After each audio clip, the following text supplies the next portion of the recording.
దేవుని పరిశుద్ధ ఘనమైన నామానికి మహిమ కలుగును గాక. ఈ యొక్క గుడ్ ఫ్రైడే ఆరాధనలో పాల్పొందిన మీ అందరికీ గుడ్ ఫ్రైడే శుభాకాంక్షలు తెలియజేస్తున్నాను. God bless you. హల్లెలూయా. దేవుని వాక్యాన్ని మనం ధ్యానం చేద్దాం. ఈరోజు నేను మీతో సిలువ యొక్క 7 ప్రాధాన్యతల గురించి నేను మీతో మాట్లాడబోతున్నాను. సిలువ యొక్క 7 ప్రాధాన్యతలు. నెంబర్ 1, మొట్టమొదటిది, అసలు సిలువ యేసు ప్రభువారు ఆయన అన్నారు, నేను ప్రాణం పట్టడానికి నాకు అధికారం ఉంది, ప్రాణం తీసుకోవడానికి నాకు అధికారం ఉంది, నా అంతటి నేనే ప్రాణాన్ని పెట్టుచున్నాను, ఎవరు నా ప్రాణాన్ని తీసుకోలేరని యేసుప్రభువారు ముందే చెప్పారు. దేవునికి స్తోత్రం. హల్లెలూయా. కొంతమంది అంటారు, సిలువలో చేసే రక్షించుకోలేడా, చేతనైతే సిలువ దిగొచ్చుగా, వాళ్ళందరూ లేపేయచ్చుగా. ఆయన సిలువ వేయబడకపోతే ఈ లోకంలో ప్రజానికి ఏం లేదు, రక్షణ లేదు. ఈ లోకంలో ప్రజలకు రక్షణ లేదు. కాబట్టి యేసుక్రీస్తు ప్రభువారు సిలువ వేయబడాలి.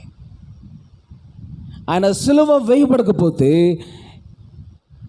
ఈ లోకంలో ఉన్న ప్రజలకు, సర్వ మానవాళికి రక్షణ లేదు, పాపం నుంచి విడుదల లేదు, పరలోక రాజ్యం వారికి లేదు. హల్లెలూయా.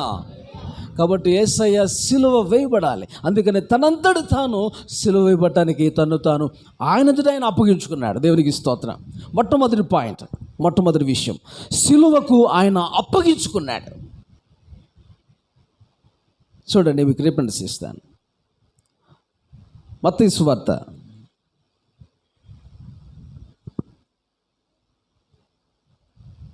26వ అధ్యాయం 2వ వచనం చదవండి.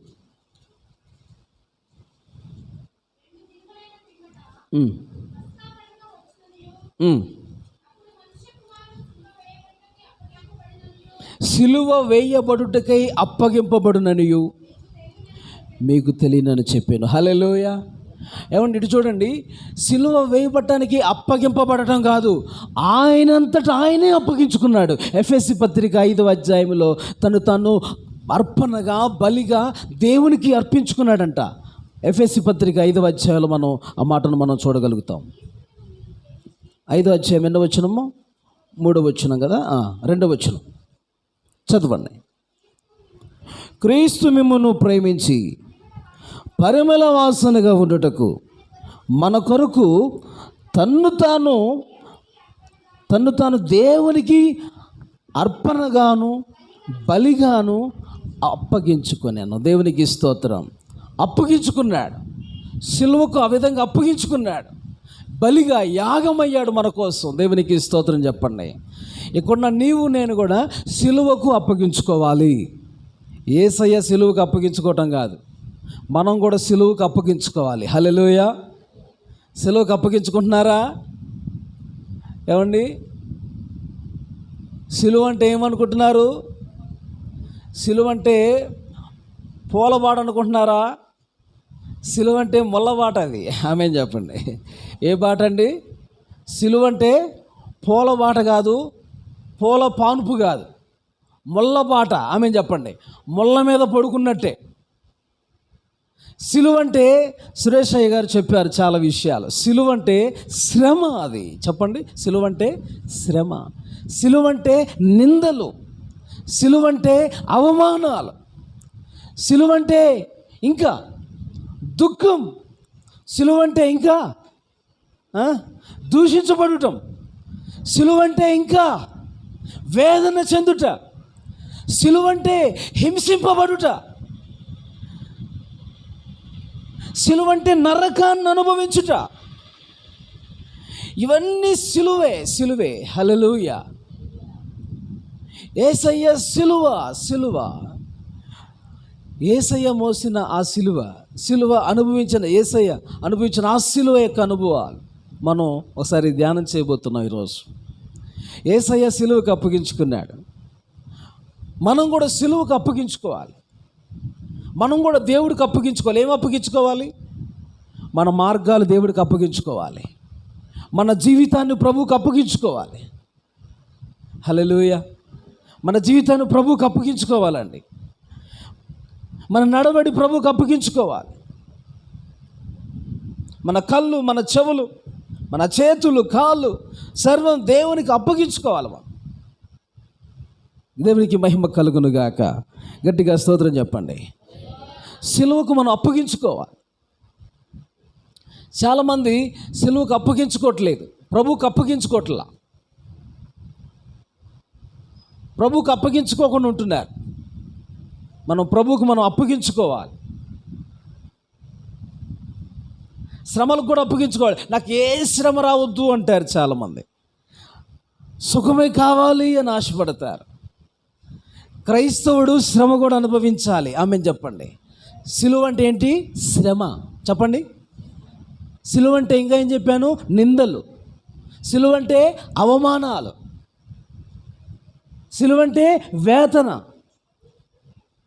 సిలువ అంటే బాధ. ఇవన్నీ మనం అనుభవించాలి కూడా ప్రభు సన్నిధిలో. ప్రభు అనుభవించలేదా? మీరును కూడా అట్టి మనసును ఆయుధంగా మీరు ధరించండి అని ప్రభు చెప్పారు. దేవునికి స్తోత్రం. అట్టి మనసును, అట్టి సిలువను మీరు కూడా ఆ విధంగా సిలువకు అప్పగించుకొని ఆ విధంగా శ్రమ అనుభవించడానికి ఇష్టపడాలి. దేవునికి మహిమ కలుగునుగాక. ఏమండి, మొట్టమొదటి విషయం నేను మీతో మాట్లాడుతున్నాను. సిలువకు మనం అప్పగించుకోవాలి. దేవునికి స్తోత్రం. సిలువకు అప్పగించుకోవాలి. సిలువకు అప్పగించుకోవటమే కాదు, మన మార్గాలు, మనం సర్వం, మన విధానం, మన నడవడి అంత దేవునికి అప్పగించుకోవటమే కాదు, సిలువను ఎత్తుకొని మోయాలి. రెండవది, ఆమేన్ చెప్పండి. ఒకటి సిలువకు అప్పగించుకోవాలి, రెండవది సిలువను ఎత్తుకొని మొయ్యాలి. మొయ్యుచూ వెంబడించాలి దేవుణ్ణి. హల్లెలూయా. రెండవ పాయింట్, సిలువను ఎత్తుకొని ఆ సిలువను మోస్తూ ప్రభువుని వెంబడించాలి. రిఫరెన్స్ రాసుకోండి. మత్తయి సువార్త 10వ అధ్యాయము 38వ వాక్యం. మత్తయి సువార్త 10వ అధ్యాయము 38వ వాక్యం. తన సిలువను ఎత్తుకొని నన్ను వెంబడింపని వాడు నాకు పాత్రుడు కాడు, శిష్యుడు కాడు. హల్లెలూయా.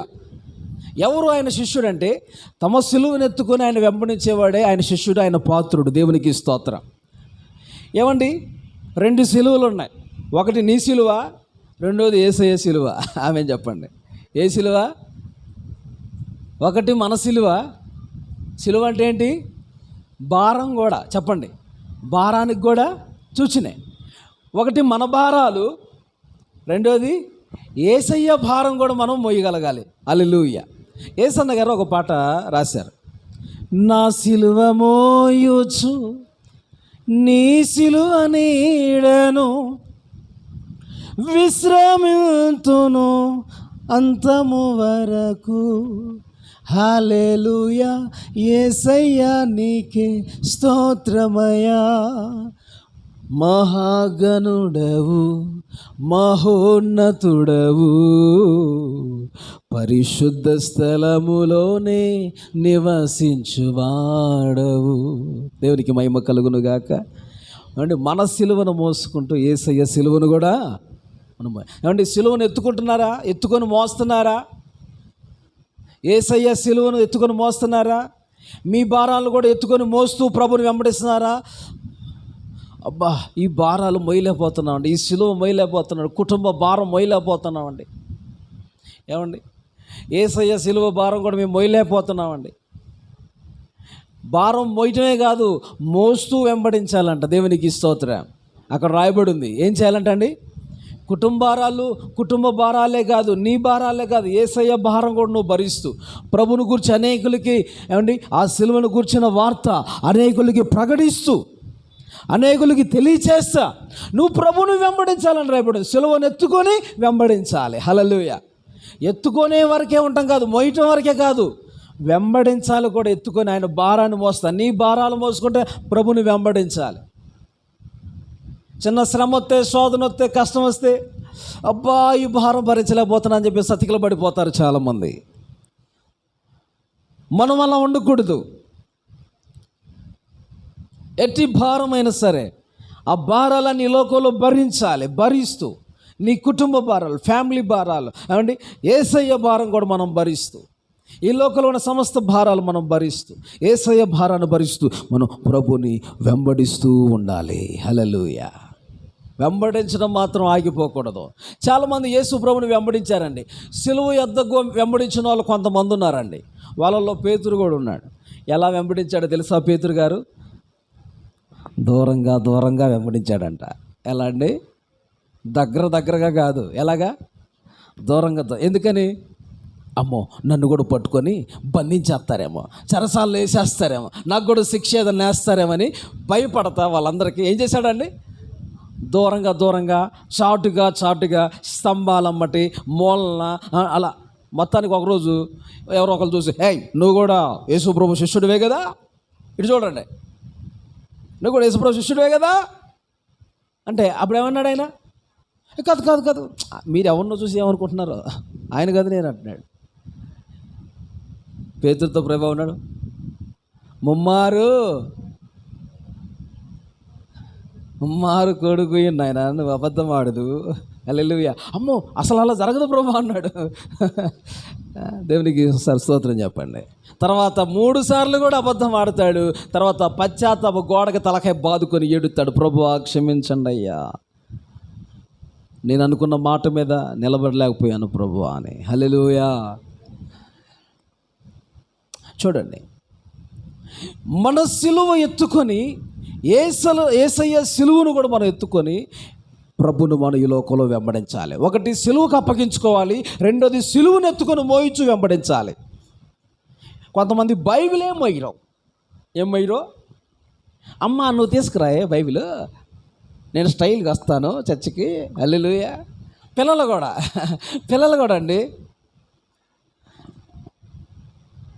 ఎవరు బైబిల్ వాళ్ళు మోయాలి. హల్లెలూయా. బైబిల్ మోయండి, సిలువ మోయండి, మందసాన్ని మోయండి. దేవునికి స్తోత్రం. ఆ రోజు దేవుని యాజకులు లేవీలు మందసాన్ని మోసారు. మనం కూడా మందసాన్ని మోసే బిడ్డలంగా ఉండాలి. దేవునికి స్తోత్రం. మందసం అంటే యేసయ్యే, వాక్యం అంటే బైబిల్ అంటే యేసయ్యే. హల్లెలూయా. సిలువ మోయటం అంటే సిలువ యేసయ్యే. హల్లెలూయా. మోయాలి, మనం మోయాలి. మోస్తూ ఏం చేయాలండి? సతికిలు పడిపోవటం కాదు, మోస్తూ సిలువను ఎత్తుకొని మోస్తూ ప్రభుని మోయించు చెప్పండి, వెంబడించాలి. అది మర్చిపోకండి. ఏం చేయాలి? వెంబడించాలి. దూరంగా వెంబడించడం కాదు. మనం ఎలా వెంబడించాలి? ఆయన ఆనుకొని వెంబడించాలి, ఆయన అంటి వెంబడించాలి, ఆయన్ని మహిమపరచుచు వెంబడించాలి. వెంబడించడంలో 7 రకాలు ఉన్నాయి. సమస్తం విడిచిపెట్టి వెంబడించాలి. హల్లెలూయా. వాళ్ళు సమస్త వలలు సకలం విడిచిపెట్టి వెంబడించారంట. గుడ్డోడు బాగైన తర్వాత మహిమ పరచుచు వెంబడించను. మహిమ పరుస్తూ ఈ లోకంలో ప్రభుని వెంబడించాలి. హల్లెలూయా. ఏమండి, యేసు నా ప్రాణము నిన్నంటి వెంబడించును అన్నాడు 23వ కీర్తనలో. అంటి ఆయన ఆనుకొని మనం వెంబడించాలి ఈ లోకంలో. మీకు ఇప్పుడే 4 విషయాలు చెప్పాను ఎలా వెంబడించాలో. దేవునికి స్తోత్రం. మొత్తం 7 విషయాలు ఉంటాయి. ఓకే, ముందుకు సాగిపోదాం. కాబట్టి ప్రియ సంఘ దేవుని బిడ్డలారా గమనించండి. రెండవదిగా ఏంటి చెప్పండి? సిలువ. మొదటిది సిలువకు అప్పగించుకోవాలి. మనం కూడా యేసయ్య అప్పగించుకోవాలి, మనం సిలువకు అప్పగించాలి, శ్రమలకు అప్పగించుకోవాలి, శ్రమ పట్టడానికి ఇష్టపడాలి. మీకు చెప్పాను కదా. తర్వాత సిలువను ఎత్తుకొని మోయించు వెంబడించాలి. నెంబర్ 3, మూడవది సిలువ వేయబడాలి. హల్లెలూయా. యేసయ్యతో పాటు మనము కూడా సిలువ వేయబడాలి. ఆమేన్. ఇదేందండి ఇలా చెప్తున్నారంటారా? ఏమండి, మనం కూడా ఏమవ్వాలి? భక్తులు అనలేదా? యేసుతో నేను సిలువ వేయబడి ఉన్నాను, జీవించువాడిని నేను కాదు, క్రీస్తే నాలో జీవించుచున్నాడు. చూడండి, మీకు కొన్ని రిఫరెన్స్ ఇస్తాను. గలతీ పత్రిక 2:20, గలతీ పత్రిక 5:24, రోమా 6:6, గలతీ 6:14. ఈ విషయాలన్నీ చూస్తే సిలువ వేయబట్టం గురించి మనం చూస్తాం. గలతీ పత్రిక 2:20 చదవండి.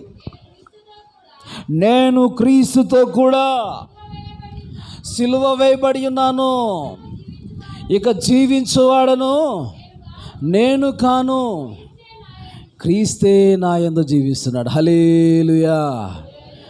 జీవించుచున్నది నేను కాదు, యేసుతో నేను సిలువ వేయబడినాను, క్రీస్తే నాలో జీవించుచున్నాడు, క్రీస్తే నాలో జీవించుచున్నాడు. జీవించుచున్నది నేను కాదు, క్రీస్తే నాలో జీవించుచుండగా. హల్లెలూయా. ఫ్రెడ్ పల్లన్న గారి పాట పాడతాడు. దేవునికి స్తోత్రం. జీవించుచున్నది నేను కాదు. హల్లెలూయా. ఏమండి, మనలో ఎవరు జీవించాలి? యేసయ్య మనలో జీవించాలి. ఎందుకంటే యేసుతో మనం సిలువై పడిపోవాలి. ఆమేన్ చెప్పండి. ఆయన సిలువ వేయబడినట్లుగా మనం కూడా ఆయనతో కూడా సిలువ.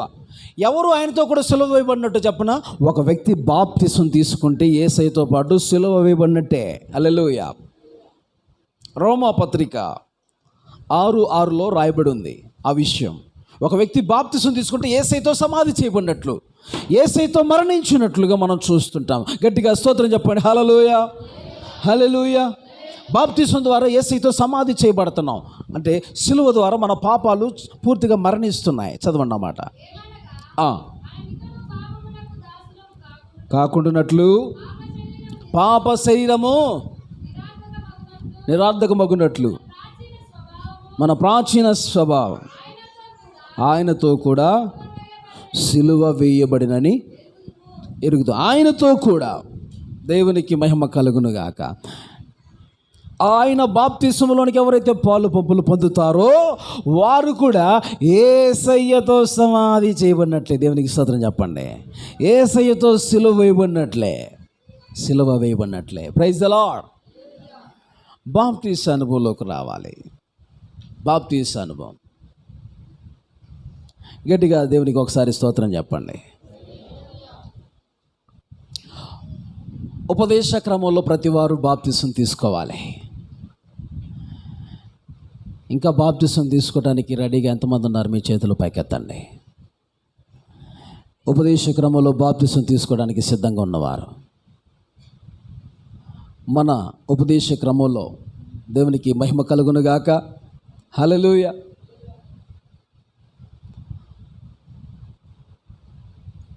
లాస్ట్ మంత్, ఈ మంత్ ప్రతి నెల బాప్తిసాల కార్యక్రమం ఉంటుంది. దేవునికి స్తోత్రం. ప్రతి నెల బల్లారాధనకు ముందు శనివారం రోజు బాప్తిసాలు ఉంటాయి. మీరందరూ కూడా తీసుకోవాల్సిన వారు సిద్ధపడండి. దేవునికి మహిమ కలుగునుగాక. చూడండి, ఇక్కడ సిలువ వేయబడాలి, యేసయ్యతో సిలువ వేయబడాలి. గలతీ పత్రిక 6:14 అంటాడు. 6:14 గలతీ పత్రిక 6:14 చదవండి.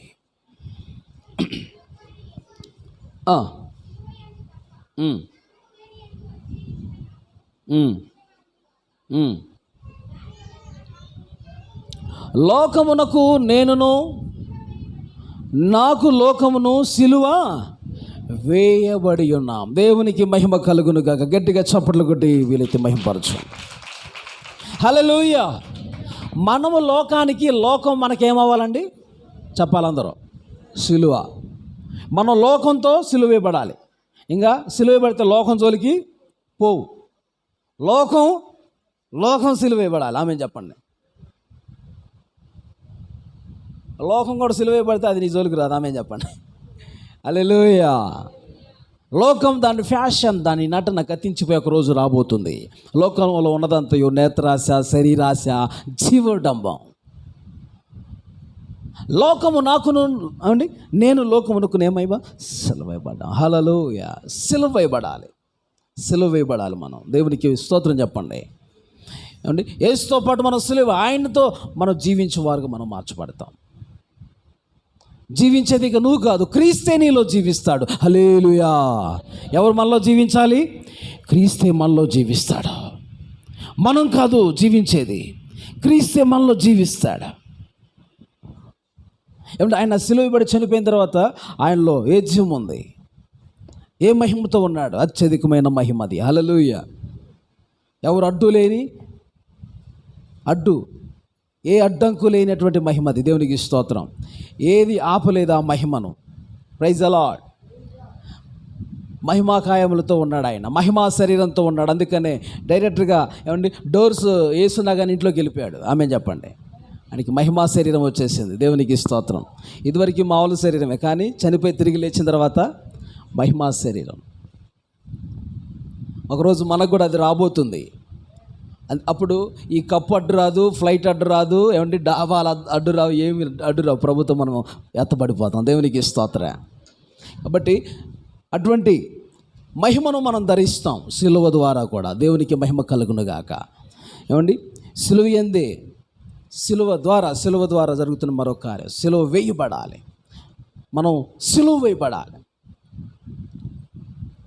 ఏమండి క్రీస్తు యేసు సంబంధులు ఏం చేస్తారంట? శరీరాన్ని, దాని ఆశలను, ఇచ్చలను ఏమండి సిలువ వేసి ఉంటారు. దేవునికి స్తోత్రం. ఈ చేతులను సిలువ వేసేయాలి మీరు. ఏమండి కనిపిస్తున్నాయా? ఈ చేతులకు సిలువ వేసేయండి, 2 కాళ్ళకు సిలువ వేసేయండి. ఆమేన్. చేతులకు సిలువ వేసేయండి. క్రీస్తు యేసు సంబంధులు సిలువ వేసుకుంటారంట. ఎంత మరి రిఫరెన్స్ అది? 5:24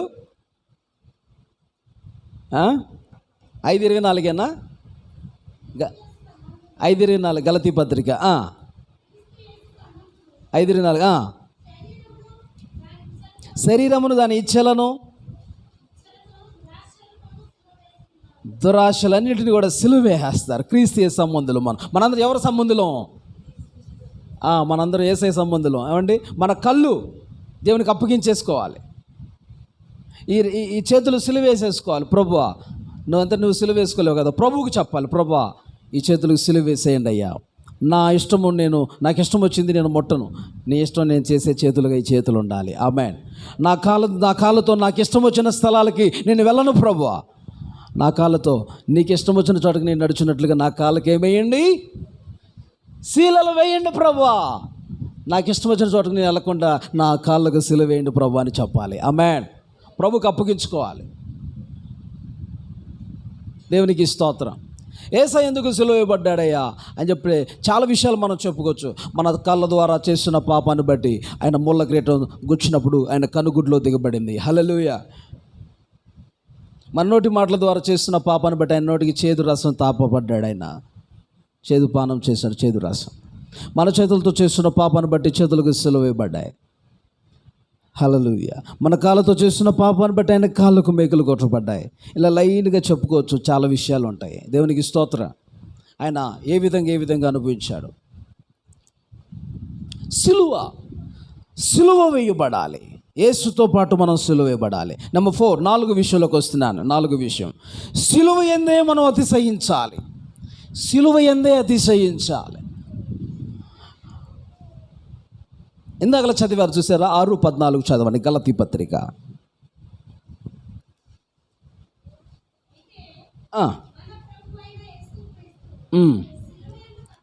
సిలువ యందు తప్ప మరి దేని యందు అతిశయించుట నాకు దూరం అగునుగాక. గట్టిగా మరోసారి చప్పట్లు కొడుతూ ప్రభుని మహిమపరుద్దాం. హల్లెలూయా. సిలువ యందు మనం ఏం చేయాలంట? అతిశయించాలి. అందరూ చెప్పండి. సిలువ యందు మనం అతిశయించాలి. సిలువ యందు మనం అతిశయించాలి. సిలువ యందు మనం ఏమండి గర్వించాలి. ఆ సిలువను బట్టి మనం గర్వించాలి. ఆమేన్. ఆ సిలువ ద్వారానే మనకేమి ఇచ్చాడు దేవుడు? రక్షణ. ఆ సిలువ ద్వారా, ఆ యొక్క సిలువ ద్వారా కలిగిన విలువ ఎంతో గొప్పది. మనకి సిలువ ద్వారా కలిగింది నిత్య జీవం. ఆమె చెప్పండి. సిలువ ద్వారా ఏం కలిగిందండి? సిలువ ద్వారా ఏం కలిగింది? ఐక్యత కలిగిన వారుగా మార్చబడ్డా. సిలువ ద్వారా ఇంకా పునరుద్ధాన బలము కలిగిన వారుగా మనం మార్చబడుతున్నాం. దేవునికి స్తోత్రం. సిలువ ద్వారా కలిగిన ఆశీర్వాదాలు ఏమండి? సమాధానం. చెప్పండి. సమాధానం మనం కలిగి ఉంటున్నాం. ఇలాగా ఆయన సిలువ ద్వారా ఎన్నో ఆశీర్వాదాలు, సిలువ ద్వారా జయోత్సాహంతో మనం ఊరేగించుచున్నాడు. అంటే సిలువ ద్వారా మనకేం కలిగింది? జయము. అందరూ చెప్పండి, జయము. యేసయ్య సిలువ ద్వారా ఎన్నో బ్లెస్సింగ్స్, ఆశీర్వాదాలు మనం పొందుకుంటున్నాం. కాబట్టి ఆ సిలువ యందు మనం ఏం చేయాలి? అతిశయించాలి. చెప్పండి. నా అతిశయము సిలువే. హల్లెలూయా. ఇప్పుడు సిలువను పాడుకోవాలి మనం. ఆమె చెప్పండి. నా ఆనందము సిలువే, నా ఆరాధన సిలువే. దేవునికి స్తోత్రం. ఏమండి, సిలువే మన అతిశయం, సిలువే మన ఆనందం, సిలువే. సిలువ అంటే ఎవరు? యేసే కదా. సిలువ ప్రేమ ఒకటే శాశ్వత ప్రేమ, సిలువ ప్రేమే యేసు ప్రేమ, యేసు ప్రేమే సిలువ ప్రేమ, సిలువే యేసు, యేసే సిలువ. ఆమె చెప్పండి. కొంతమంది మెల్లో సిలువ. ఎక్కడ సిలువ? మెల్లో సిలువ వేసుకుంటే నేను యేసుప్రభువు నమ్ముకున్నానని తెలియాలని కొంత మెల్లో సిలువ వేసుకు. నీ మెల్లో కాదు సిలువ ఉండాల్సింది. ఎక్కడ ఉండాలి చెప్పండి? గుండె పైన కాదు, గుండెలో ఉండాలి సిలువ. ఆమె చెప్పండి. ఎక్కడ ఉండాలి? గుండెలో యేసయ్య సిలువ ఉండాలి. ఆమె. కొంతమంది బైబిల్ గుండె మీద పెట్టి పడుకొని నిద్రపోతారు. ఏమండి, గుండె మీద మామూలు పెట్టుకుని నిద్రపోవడం మంచిదే. అసలు ఉండాల్సింది గుండె మీద కాదు. ఎక్కడ ఉండాలి? గుండెలో ఉండాలి దేవుని వాక్యం. ఆమేన్, హల్లెలూయా. ఏమండి, నెత్తి మీద సిలువ, కొంతమంది ఇంటి మీద సిలువ. ఏమండి, రకరకాల సిలువలు పెట్టుకుంటారు.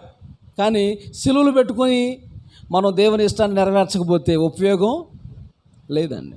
ఆ సిలువకి ఏం తీసుకొస్తున్నాం మనం? అవమానం తీసుకొస్తున్నాం. యేసయ్యకి అవమానం తీసుకొస్తున్నాం. సిలువ పెట్టుకొని ఏదైనా తప్పు చేసా, తాగుతున్నాం అనుకో, అరే ఈయన క్రిస్టియన్ కదా, క్రిస్టియన్ అయ్యండి తాగుతున్నాడా చెప్తున్నానండి. ఏది మాదిరి కలిగిన జీవితం ఏది? హల్లెలూయా.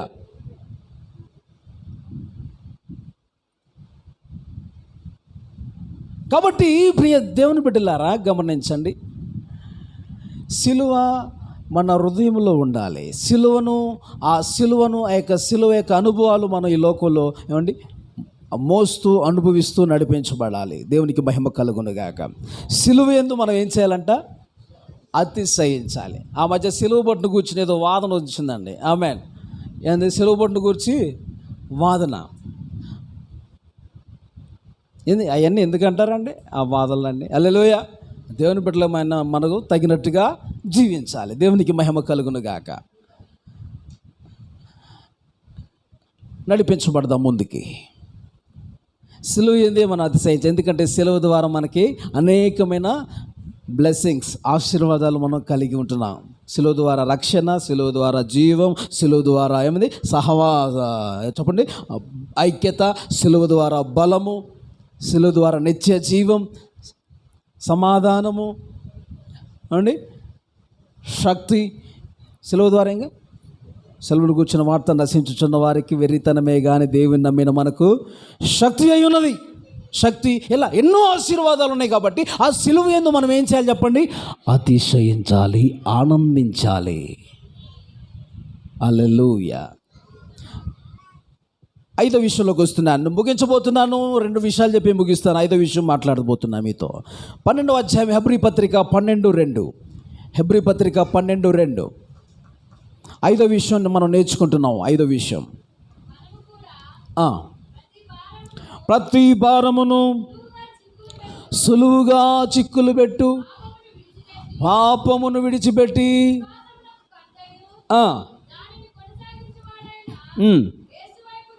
యేసు వైపు చూచుచు మన ఎదుట ఉంచబడిన పందెములో పరిగెత్తుచు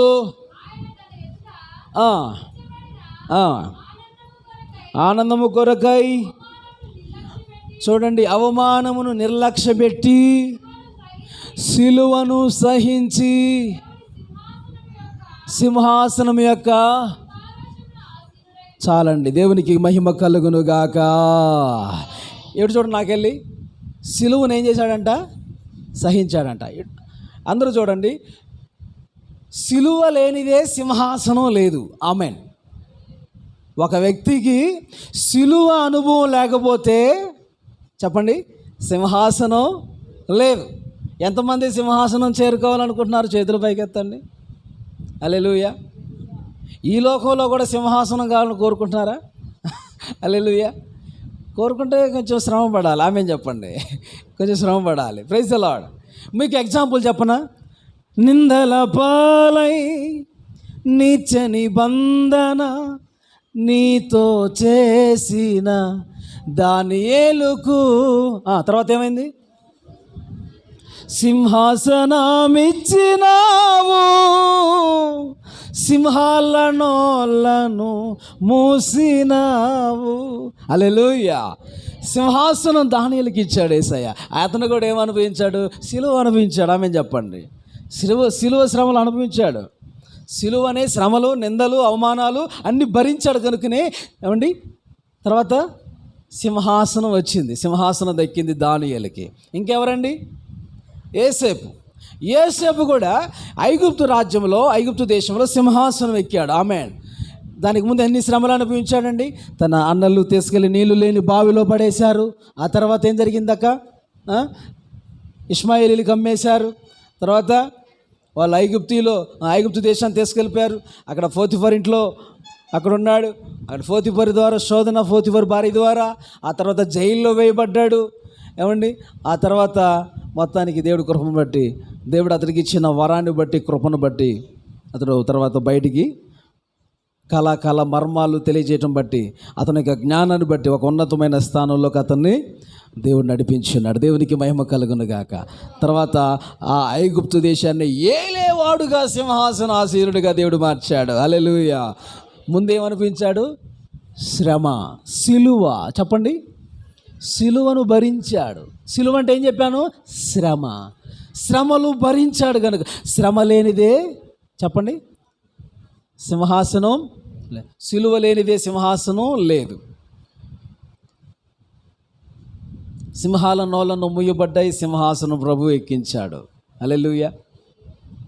కాబట్టి ఇలాగా మన భక్తుల్ని ఇలా చూస్తే బైబిల్లో చాలామంది సహించిన వారు ఉన్నారు, శ్రమలను సహించిన వారు. ఎవరండి? ఆయన యోబు గారు.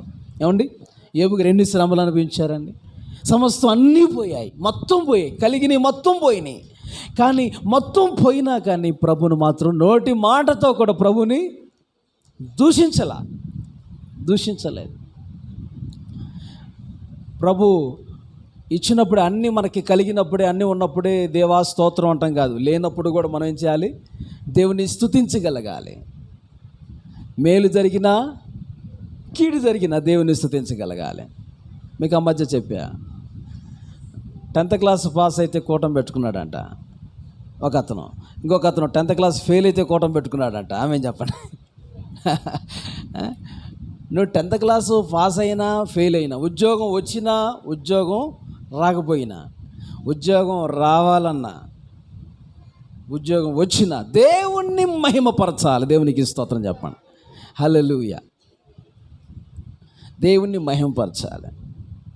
ఏమండి సహించాలి. ఏం చెప్పండి? సహించాలి. సిలువను ఒక విషయం తెలుసా? ఎవరో ప్రభు వచ్చినప్పుడు ఎవరు ఎత్తబడతారు తెలుసా అండి? అంతవరకు సహించిన వారే రక్షించబడతారు. మత్తయి సువార్తలో 24వ అధ్యాయంలో ఆ మాట ఉంటుంది. ఒకసారి చదవండి. నెక్స్ట్ పాయింట్లోకి మనం వెళ్దాం. మత్తయి సువార్త 24వ అధ్యాయము 13వ వచనం. అంతము వరకు సహించువాడెవడో వాడే రక్షింపబడును. చూసారా? అంతం వరకు ఈ లోకంలో మనం సహించే వారంగా ఉంటేనే మనకేముందండి? ప్రభు వచ్చినప్పుడు ప్రభుత్వం మనం ఎత్తబడే వారంగా, రక్షించబడే వారంగా, ఈ లోకం మీదకి రానై ఉన్న ఆ ఉగ్రత నుంచి, ఆ నాశనం నుంచి మనం తప్పించబడి రక్షించబడే వారంగా మనం మార్చబడతాం. హల్లెలూయా. ప్రభు రాకడికి మనం సిద్ధపడాలి. సహనం కలిగి, ఓర్పు కలిగి ఈ లోకంలో ప్రభు రాకడ కొరకు నిరీక్షణ కలిగి, కనిపెట్టుకుంటూ ఓర్పు కలిగి ఈ లోకంలో సహనం కలిగి మనం సిద్ధపడతా ఉండాలి. సిలువను సహించాలి. ఆరోది చెబుతున్నాను. ఆరోది ఏంటంటే ఫిలిప్పీ పత్రిక 3వ అధ్యాయం 18వ వచనం. అంటే సిలువకు మనం శత్రువులుగా ఉండకూడదు, సిలువను మనం ప్రేమించేవారుగా ఉండాలి. అది అనేకులు నడుచుకొనుచున్నారు, వీరిని గూర్చి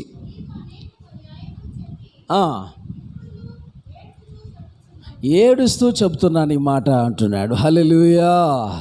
సిలువను చాలామంది సిలువకు శత్రువులుగా ఉంటున్నారు, సిలువను ప్రేమించేవారుగా ఉంటున్నా, సిలువను ద్వేషించేవారుగా చాలామంది ఉంటున్నారు. కాబట్టి ఏమండి సిలువను మనం ప్రేమించేవారంగా, సిలువను ఇష్టపడేవారుగా ఉండాలి. ఆమేన్.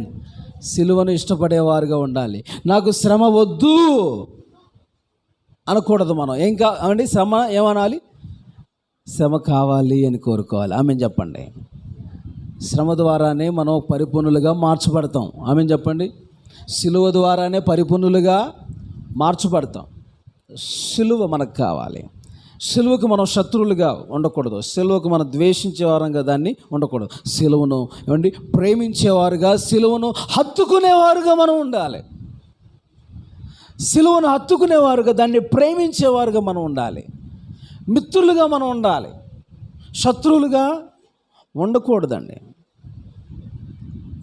చాలామంది దేవుని యొక్క ఏమండి సిలువను ద్వేషిస్తూ ఉన్నారు. బైబిల్లో రాయబడి ఉంది, అపోస్తుల కార్యాల గ్రంథములో, మనం శ్రమలు అనుభవించుచు ఈ లోకంలో దేవుని రాజ్యం ప్రవేశించాలంట. అపోస్తుల కార్యాల గ్రంథం అంటాడు, నాకు శ్రమలు వద్దు ప్రభు అనకూడదు, శ్రమలు అనుభవించుచు మనం దేవుని రాజ్యంలో ప్రవేశించాలంట. ఈ లోకంలో ఉన్న శ్రమలు ఎనదగినవి కాదు కదా, కొంచెం కాలం ఉండే. ఆ మాట చదవండి.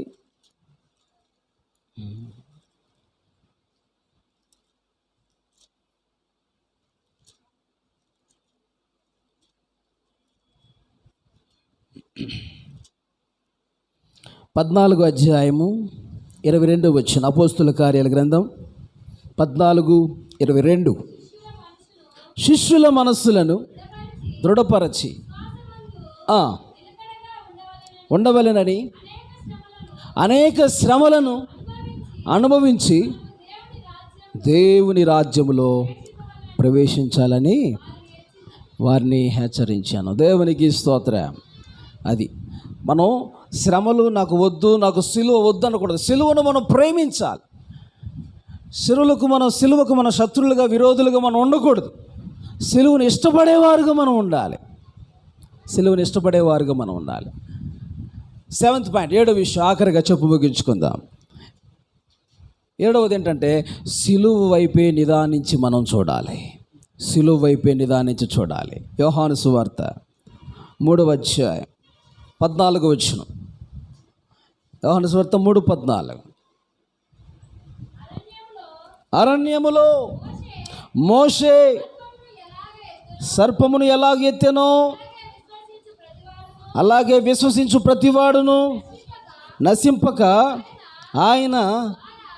ఆయన ద్వారా నిత్య జీవం పొందినట్లు మనుష్య కుమారుడు ఎత్తబడవలెను. హల్లెలూయా. అరణ్యంలో మోషే సర్పం ఎత్తాడా? ఎక్కడ? సంఖ్యాకాండం 21వ అధ్యాయంలో సర్పమును ఎత్తుతాడు. ఎందుకు సర్పం ఎత్తాడంటే, వాళ్ళందరూ కూడా ఏమండి సొనుగుతూ ఉన్నారంట. మోషే మీద, దేవుని మీద సొనుగుతూ ఉంటే దేవుడు తాపకరమైన నాగుపాములు పంపించాడు. అవి నాగుపాములు, ఆ సర్పములు ఎక్కడ పడితే అక్కడ కరిచి వాళ్ళందరినీ కూడా చంపేస్తున్నాయి. కరవబడిన ప్రతి వారు విషమెక్కి చచ్చిపోతున్నారు. అయితే వాళ్ళందరూ కూడా, మోషే దైవజనుడా,